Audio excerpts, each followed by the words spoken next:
Yo, there's a lot of dumbass criminals to talk about, baby.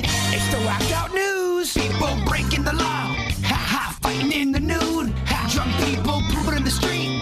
Ha, it's the whacked out news. So many people on meth. Ow! Well, if you've been going on to TikTok, you are thinking today is the rapture going on because they're now actually calling it Rapture Talk. Today is Rosh Hashanah, known as the Jewish Feast of the Trumpets. And there is a South African minister that has gotten everybody all wound up after he did this podcast proclaiming a vision he got from Jesus. The rapture is upon us. Whether you are ready or not. Today, what people will hear is God revealing his plan. To his people. To the people of the world. Yeah. God took me to see the future and then he brought me back. And then in heaven, in a throne room, I see Jesus sitting on his throne. And I could hear him very loud and clear. I am coming soon. And to the people who are listening, please pay attention to what I'm going to say. He says to me, on the 23rd and the 24th, 2025, I will come to take my church. There's a date. There is a date. And that date would be today. Uh-oh. Look out. Well, can we get the rapture over later? Because I have filming that I got to do. When's the rapture supposed to come? Is he right? Or did he just misread Rosh Hashanah? He's saying he had a vision. And Jesus told him that he'll be coming back to whisk his followers into the sky today and tomorrow. Today and tomorrow. Yeah, I don't know when you're booked if you're a Christ follower, if you go today or tomorrow. So I haven't gotten my appointment yet. Well, can I go later in the day? Because I got some stuff to finish up. I don't know if you can schedule. I don't know if you have a choice. I got a very busy 2 days. I hear you. Yeah, well, when Jesus is coming, you do what you got to do. Interesting. And so, of course, there are a lot of people on TikTok that have taken this very seriously. Some people have sold their homes, their cars, and, of course, they've made videos about it. I have tried to record this video like 10 times. I feel like it's time for me to step away from TikTok. I feel like my story is over. I have been so blessed by this, and the Lord has done so much, and I'm so grateful to have been his vessel. And you guys already know, I truly believe with all my heart we will be raptured during Feast of Trumpets this year. If there is some chance that we don't get raptured, I will come back and make an apology video for myself being deceived, and that will be it. Apology download in 3, 2.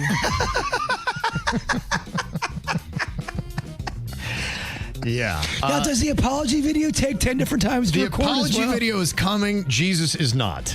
Not today, I don't think. No, this is something that has gone on through my lifetime probably about 300 times, I've noticed. Look, my mom talked about how many times as a kid and as a teenager, the end of times was supposed to be on a certain date, and she was all scared and nothing happened. Yeah, it was a terrifying thing that they used to do to traumatize kids in the church like myself back in the day. But the rapture really is nothing that is based in Bible. It actually has its origins back to 1830 in Scotland when a 15-year-old girl named Margaret MacDonald was attending a healing service. And she said that she had a vision of a 2-stage return of Jesus Christ. And then that kind of built. It got picked up by a pastor, John Nelson Darby, who spread it throughout the church to his Plymouth brethren. And then since then, we've had the blood moon prophecy. Harold Camping has projected it to happen twice, once in 1994, then in 2011. Hal Lindsey, he did the late great Planet Earth back in the 70s and 80s. That's what scared me as a kid. So you're good. Let's not forget about 2012, the Mayans.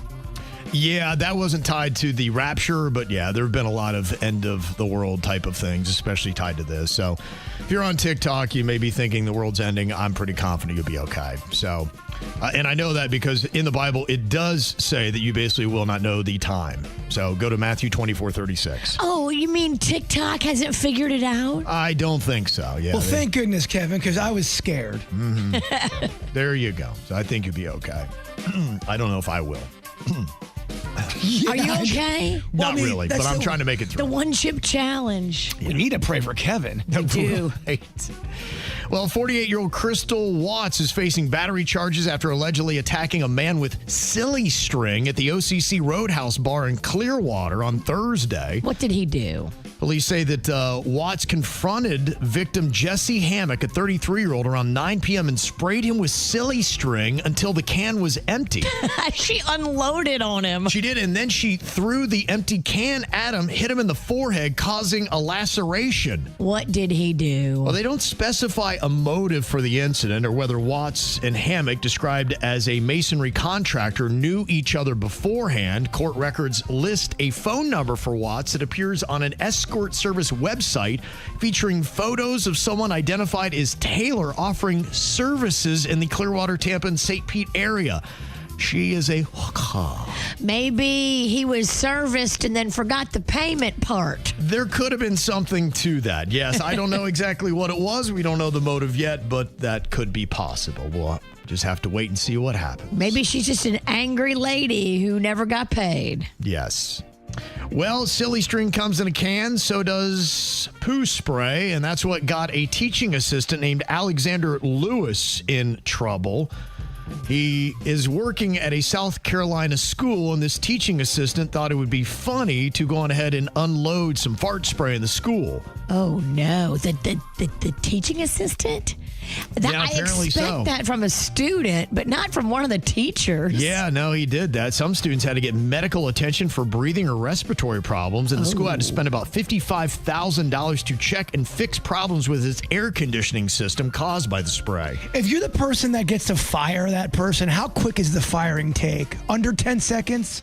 He was, they don't say he was fired. I assume he will be. He was arrested and charged with disturbing schools and malicious injury to property. If you bring him back They're not bringing him back. after that, You can't. Yeah. And somebody a little unhinged in Spain was going to the Cafeteria Las Postas in Sevilla, and after a customer set the restaurant on fire, all because they ran out of mayonnaise packets. How about that? Wow. You don't get your mayo, so the way you go is to light the place up. Yeah, he requested condiments for his sandwich. He was told there were none available, so he leaves, buys gas at a nearby station, returns, douses the counter, and then lights it up. Oh, he's going through something. now I don't condone any of his behavior, but let's talk about something real quick. Seriously, sauces in packets now? What is it? It's 1977. There isn't a better way. This man walked to the store and bought gas. Why didn't he just walk to the store and buy mayonnaise?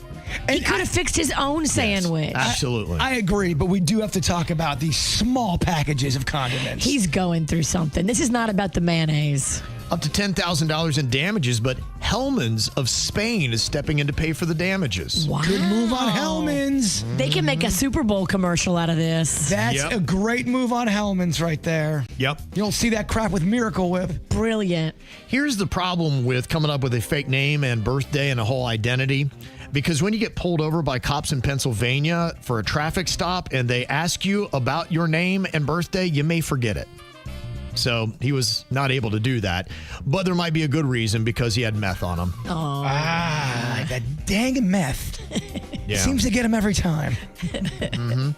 Boy, I tell you got to watch out for those dang squirrels. An unusually aggressive squirrel in Lucas Valley in California has attacked at least 5 people now, sending 2 women to the ER with serious bites and scratches. Oh my gosh. They sound like Florida squirrels to me.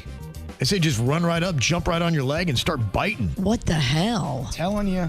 They say it's likely a young squirrel that was hand-fed, making it lose fear of humans and act aggressively when expecting food.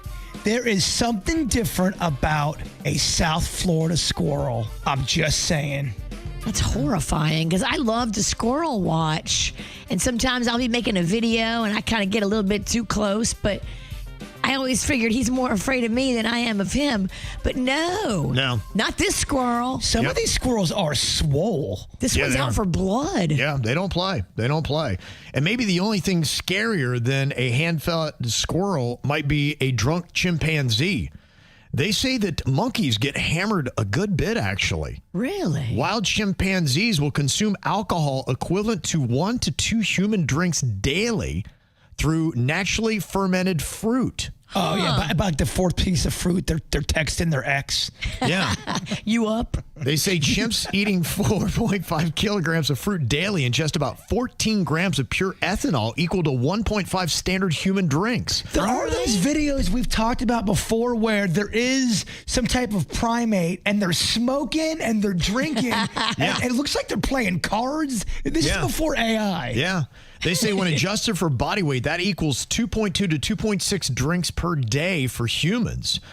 What it is the wild yeast on fruit skins will ferment the sugar as the fruit ripens, and then the ethanol is produced naturally. The study suggests that human alcohol attraction stems from primate ancestors using fermentation smells to locate ripe, nutritious fruit. I wonder if that's why they're always kind of, Tugging it. Yeah. You wonder they get a couple, Turns out the monkey's just like you. they're just, Get a little buzz and you want to go rub and tug They it. get a little case of the hornies after their fourth, grapefruit.